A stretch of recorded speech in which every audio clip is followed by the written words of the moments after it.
What if the secret to happier dating was simply saying no to societal pressure? Listen, by the end of this video, you are going to be equipped with strategies to communicate effectively about desires and boundaries, leading to more meaningful connections, less wasted time, and less wasted money. Now, listen, understanding your personal boundaries empowers you to find deeper satisfaction in your dating as a man. See, I will never forget having a date with a baddie in LA a couple years ago, right?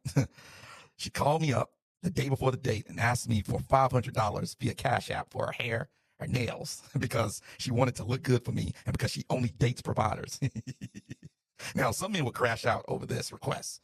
Other men would let the beauty force them to simp out and they would fold and give her the money. But I took a different approach.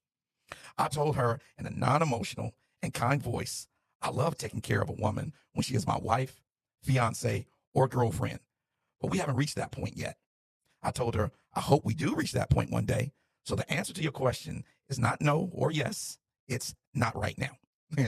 Now, this is the part where either one or two things will happen. Either she will respect it and back off her unrealistic demands, or she will double down with sign language, shame, insults, guilt, and the need to be right. Now, if she chooses sign language, she may say something like, are you broke or something? Or, okay, brokey. Or, all the men I've dated have done this with no problem. Or, I told you I only date providers, and this is your chance to be a man and provide. Applying these strategies now, what I'm telling you, requires awareness of one's emotional readiness, meaning you have to be prepared to lose her, and the capacity to handle potential pushback, meaning you can't allow her sign language to guilt you into making a bad financial decision, all right? She won't respect you. Now, the advice given should be approached with caution in cultures or communities where traditional values may strongly influence dating practices. This advice is mainly for men who are dating in the Western world. Men in America, men in the West, okay? See, men struggle with overwhelming pressure here to meet unrealistic societal standards that have been created in their dating and relationships. This often leads to inadequacy in a man. You literally feel like less of a man because of unrealistic demands. Now, miscommunication or misunderstandings during boundary setting conversations can lead to conflict, underscoring the importance of practicing and refining effective communication skills.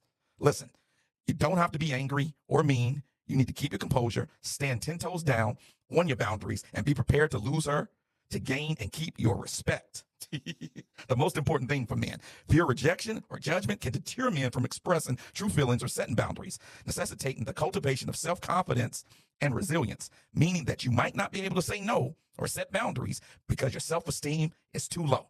And you need to start there, right there. I found that therapy is very effective in defeating doubts about yourself and issues with self-esteem, okay? The biggest thing I want you to take away from this video is the fact that men must have boundaries. Saying no is okay, and you should only date women who respect your boundaries and respect you. If not, let her go.